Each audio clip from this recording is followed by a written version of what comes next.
It's here, the first humanoid robot housekeeper. Thank you, Neo. For $20,000, you can pre-order 1X's Neo robot now, with delivery in 2026. I think you missed a tiny spot over here. Just one little catch. There may be a human behind the curtain, pulling the robot strings. Oh my God. If I throw up, will the robot throw up?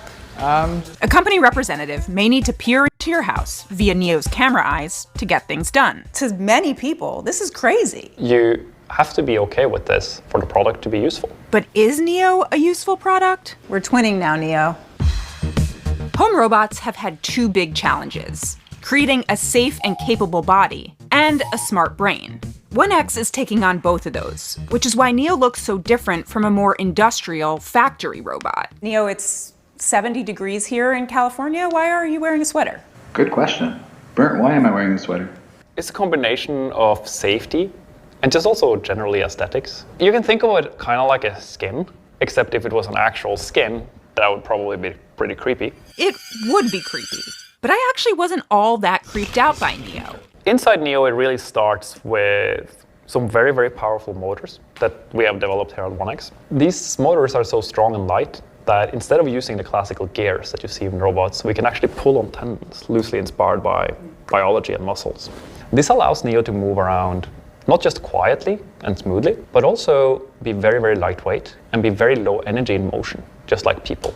That lightweight design is intended for our safety, in case the 66-pound robot falls. Although Neo is capable of lifting up to 150 pounds, it's not as superhuman as you'd think. Crush it. It's a walnut.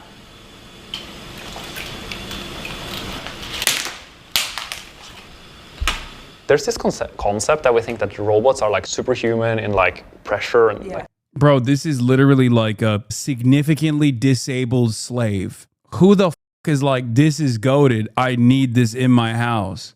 Like, that's what this is. You gotta be a real ass freak for this, dude. Strength. And some robots are, because they're heavily geared, but that means you're not sensitive, right? And is also not even AI, is literally controlled by a dude in a low-cost labor site somewhere far, far away on the other side of the planet. Delicate. Neo doesn't work like this at all. It works more like us. So the finger strength of Neo is about the same as a human.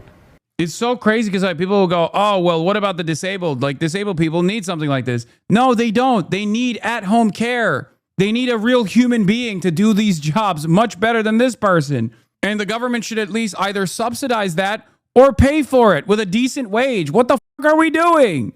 That body lets Neo try to do a lot of things humans do. Emphasis on try. Can I get a water? If only the real world didn't have doors. All in, it took Neo a little over a minute to fetch a water from the fridge 10 feet away. Thank you, Neo. Next challenge. Shut up, moron. Okay. You called it a person? Hasan, I be caught in the web of lies? Load 3 items in the dishwasher. You got this, Neo. You got it.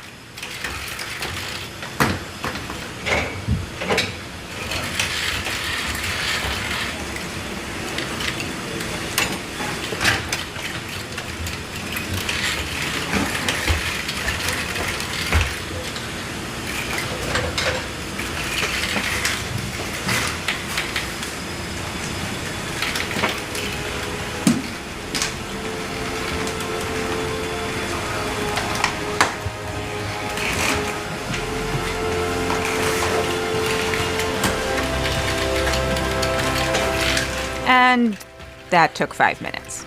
The Neo I saw isn't the one shipping in 2026. The new model will be safer and have better hand dexterity. The one I saw still needed to take breaks to charge and cool down. The challenge isn't just Neo's body, it's also its brain. The body has to perform tasks safely, but the brain needs to know how to do them on its own, without human help. But right now, everything I saw Neo do was guided by a skilled pilot. Teleoperation is essentially when there is a human in the loop. And who is the voice I'm hearing right now of Neo? Hi, I am a remote operator in a different room in the building. And what's your name? Turing. What's your real name? My real name is Turing. Like that's your name on your birth certificate? Yes, it is, believe it or not. Alan Turing was, of course, the famous computer science and artificial intelligence pioneer. But this Turing, with a VR headset and controllers, was the one actually operating Neo. I just got here. What the hell is happening? Fresh, new hell. Beyond human comprehension. Until he handed me the controllers. I actually might throw up. I think my hand is... I have no idea where I'm facing. This is me doing the Macarena. Yeah. Ooh. Yeah, we're fine. And Neo had to go to urgent care. See you, Neo. Why does Neo need to be operated like this in the first place? Because its brain, aka an AI neural network, needs to learn from more real-world experience. The videos of the robot doing things via teleoperation become the training data to make the AI model smarter. That's why 1X is putting Neo in the homes of early adopters. I think it's quite important for me to just say that in 2026, if you buy this product, it is because you're okay with that social contract. If we don't have your data, we can't make the product better. I'm a big fan of what I call like big brother, big sister principle, right? Big sister helps you. This is literally a grift, for the record. This is just a grift. They are leaning in to people wanting a futurist utopia, wanting a taste of that. Because like the cost of this entire process is not even cheaper than hiring someone to do the work at a much better pace, right? So it's just a grift at this stage. And the reason why they get to maintain this grift is because they can always say, and this is the old Silicon Valley trick, this is a tech company. We're actually trying to be the next unicorn.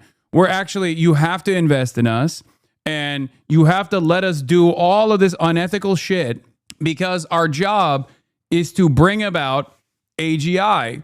Our job is to learn the patterns that this human operated robot is going to engage in your homes so that eventually an actual AI can do it. In reality, they're not actually advancing tech in any meaningful fashion. And instead, they're just leaning on people's ambitions. They're leaning on people's hopes and dreams that this will happen. Yeah, it's basically the Juicero conundrum over and over again. Big brother is just there to kind of monitor you. And we are very much the big sister. Depending on how much you want to trade, we can be more useful.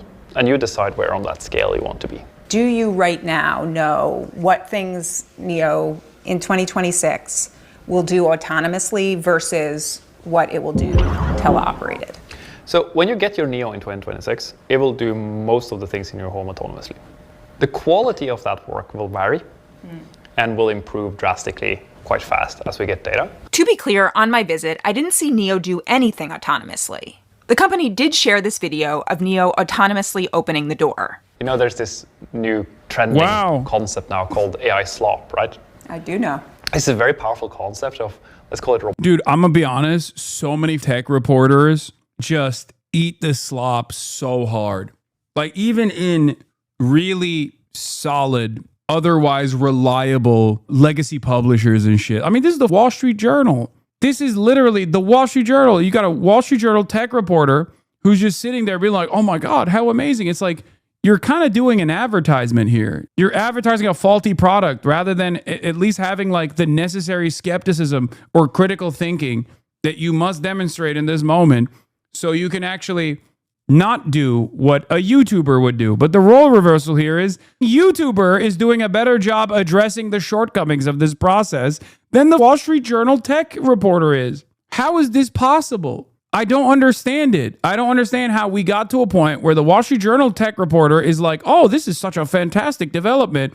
And the tech YouTube reviewer is like, this sucks. The gap between what it's actually capable of today and what they're promising as they take your money today. Like, I think when people watch a video like this, they expect that this robot has some sort of built-in artificial intelligence that allows it to recognize objects and navigate around on its own and learn your house and be productive for those hours while you're gone. And that, I think, would be a reasonable thing to get out of watching that video because that's what it's designed to show. That's what you're supposed to feel. That's the dream.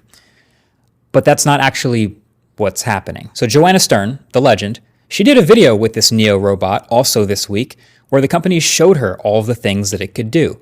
And turns out 100% of the things that they showed her were remotely controlled by a human in another room wearing a VR headset with controllers. That's not exaggerating. 100% of the stuff they showed her. The carrying things around, the loading up the dishwasher. I mean, look at this thing.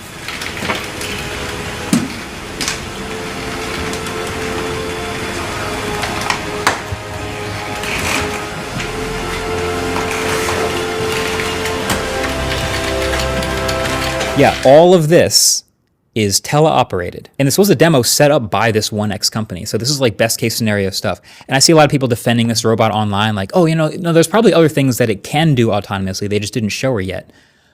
Really? You don't think they would show her the best stuff that this could do autonomously to keep selling the dream? If you watch that keynote video back, to their credit, you'll notice that they actually are very careful to label exactly when the robot is doing something autonomously and not teleoperated. And in that whole nearly 10-minute video, there's exactly 2 scenes that have this label. There's the get the door command. Get the door, please. Where the robot walks over to the door because someone's coming up. It grabs the handle, waits for the guest, and then sort of pulls the door open and fumbles backwards a little bit, kind of like a toddler, to let them inside. And then there's the put away the dishes command. Have you heard about Builder.ai is a fake software writing AI that was actually done by 700 people in India doing all the coding? Microsoft backed it, and it was a huge embarrassing flop law. I mean, it's not surprising to me at all. Where the robot toddles over to the person, recognizes the harmless, not glass, empty cup in its hand, grabs it, and then walks away with it. Cool.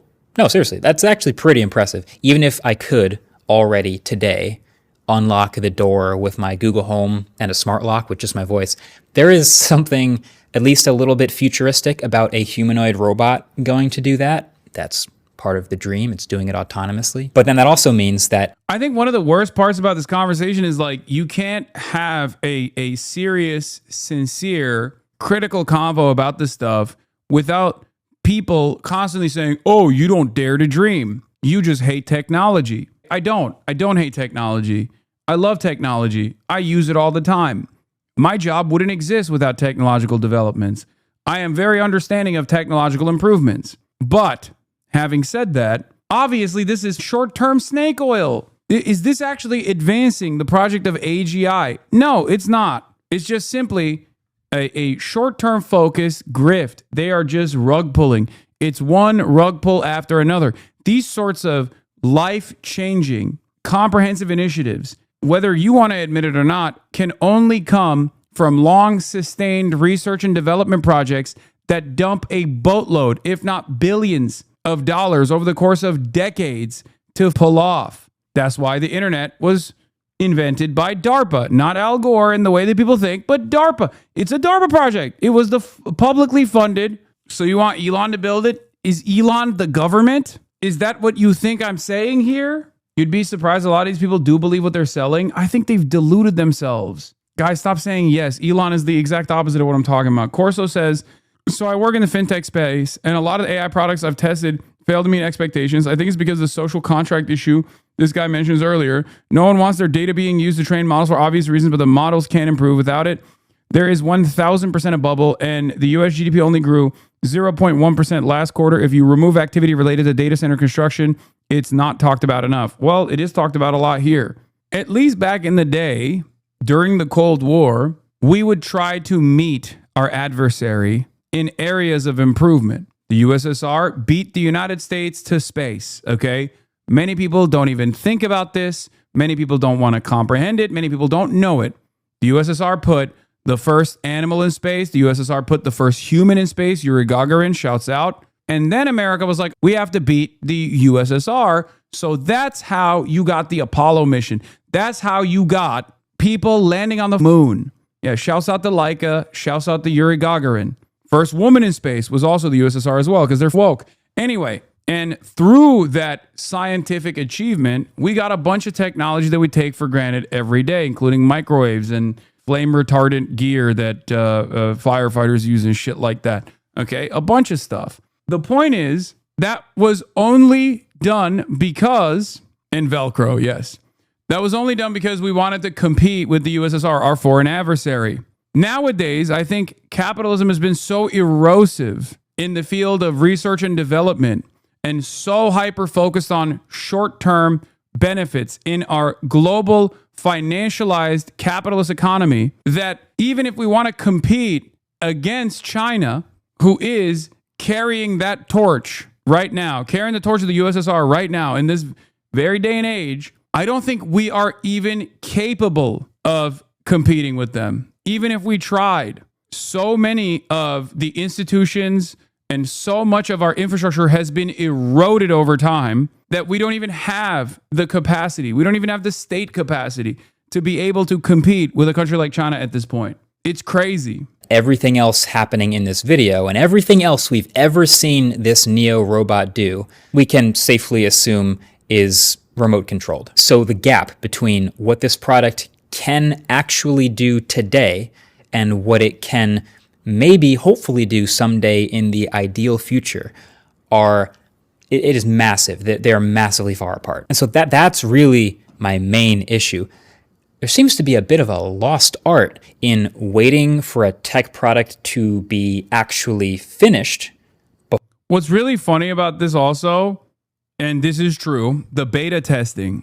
Human beings are the beta testers of all the stuff, including stuff that I cannot even imagine, like FSD, fully self-driving vehicles.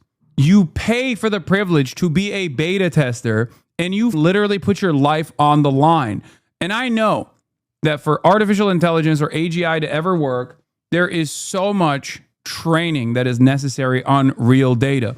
But the very fact that people are paying for it and the very fact that it is insanely dangerous for the average person who did not sign up to be a pedestrian, a test dummy against another person's paid beta test is crazy. That's what we do nowadays. We don't even try to train this stuff in a controlled environment at all. We just straight up are like, nope, this is the easiest solution here. Early access video games, early access FSD. For announcing and unveiling it. Like, do you remember when tech companies would unveil a brand new tech product that they've been working on and then do a demo? And then the next slide was like, this thing is going on sale tomorrow or next week or something like that. And that hype would carry right into the buying cycle. You remember that?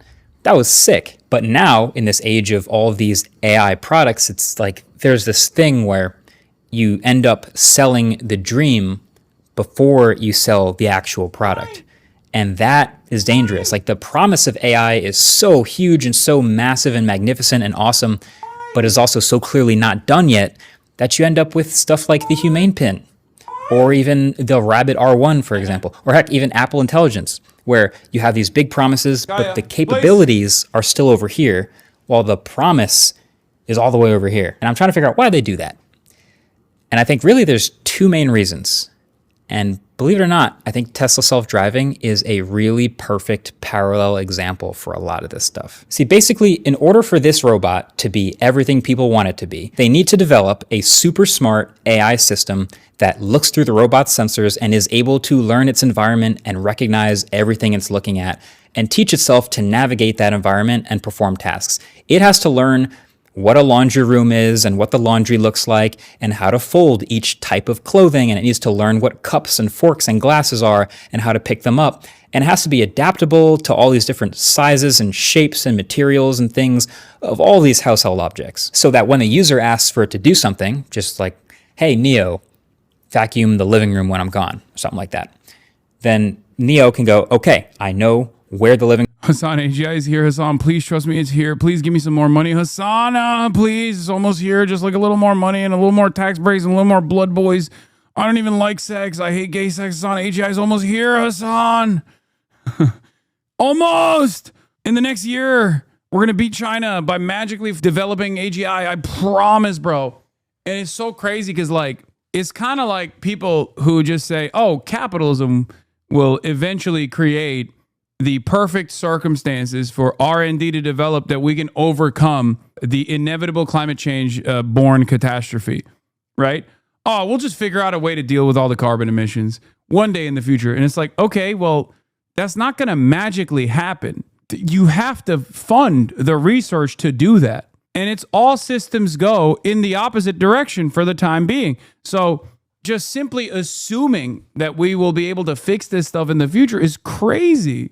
Especially when this requires virtually everyone, a problem that impacts virtually everyone, literally everyone, requires a comprehensive solution, and the highest likelihood of ever achieving that solution or ever finding that solution means everyone has to be working towards that goal. Assuming intelligence while everyone is dumb is the fallacy of big number population. Wait, what? Begging you to fix your paw? What do you mean?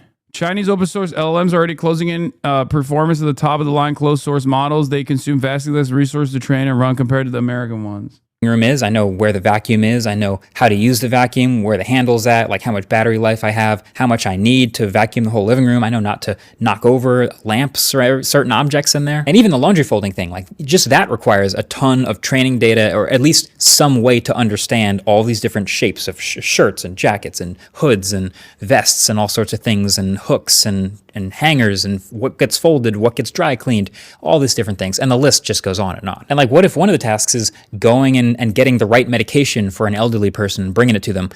That it has to get that right. Like, it needs to identify the correct medication at the right time and the right intervals and bringing it to them. Like that is one of a ton of household objects that it has to specifically get really good at. Now, in the self-driving car world, no matter what you think of them, Tesla's definitely a leader here, and they've had a pretty clever approach to trying to work on this problem. Because their problem is their robots on wheels need to learn all of these possible variations and ways to navigate situations that could happen on the road and how to get around them. Traffic cones, construction zones, weird lane markings, etc., etc.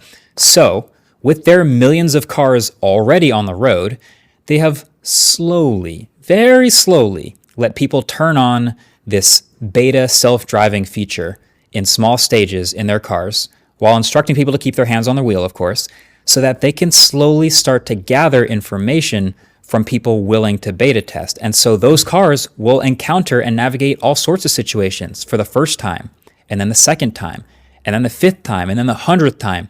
And all this data can go back into the system to help all these cars learn and get better. And now at this point, this is like their primary advantage, is they have millions and millions of miles of training data from people essentially beta testing for Tesla. It's a robotics challenge. It's an AI challenge. But yeah, they're essentially using Is he speeding in a school zone again? Okay, to be fair, if he was in that situation, that wouldn't be his fault. That would be the failure of the FSD. Adopters to beta test to make the systems better for the eventual masses. And now this home AI robot challenge is essentially the same thing, but in people's homes, which is potentially way more variables. Like, cars have to stick to what's on the road and mostly are operating in a 2D plane, where there's obviously different stories. People's houses are crazy different shapes, and there's all sorts of objects and different shapes and types of them, and a million different variables just with household objects. And maybe you could argue that the stakes of self-driving cars are a little higher because of all the safety risks, and if it messes up, someone could die. Maybe that doesn't happen as often with the home AI robot, but then again, if it gets someone's medication wrong, it's still pretty important. So I think the point here is you don't get to make this awesome, perfect home robot without all of this information. And so they need the training data, and so they go right back to early adopters. So people who press that order now button first and who actually, I guess, get one of these when they start to ship them, will get a robot that can probably do a few simple things autonomously, like opening doors, but there will be many things it can't do. And for that, if you scroll down on their website, you can see even in a universe where like this is the training necessary for like actual autonomous robots to work, you should be paying these people. You shouldn't be paying for it. You should be getting paid to allow this to take place in your home. I don't understand this mindset where people are like, nah, it's actually great. I will pay for the privilege of being a beta tester. Video game companies used to pay quality assurance folks. This is more than quality assurance. This is training. You're training the robot. I can't believe it. It's just capitalism all the way down, man. Oh, there's a sucker out there who will pay for the privilege. Anyway, I'm done watching this. I can't. It's just so stupid. The man says, as a gamer, half of which come out in less than a beta state these days. No, I know. Back in my day, that wasn't the case, chatter. That's my point. Back in the day, releasing an alpha test was insane. There was no early access alpha test. There was no early access beta test. What's next? Paying for the privilege of coding the game? Is that what we're going to do next? Let's just unleash a bunch of UGC to the masses. Oh, you get to participate.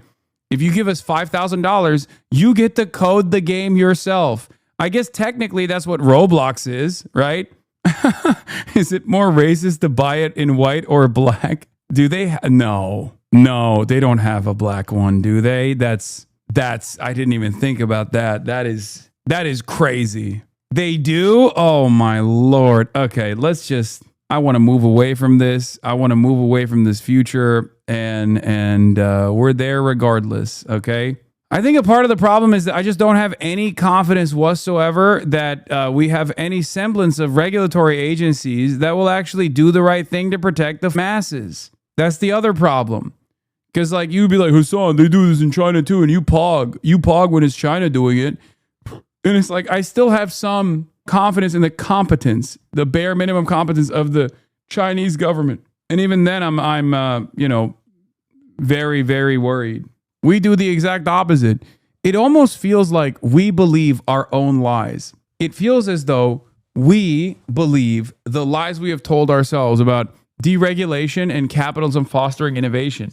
I think a lot of people genuinely believe that, where they think, oh no, this will actually unfold a tremendous amount of technological improvements. You don't get it.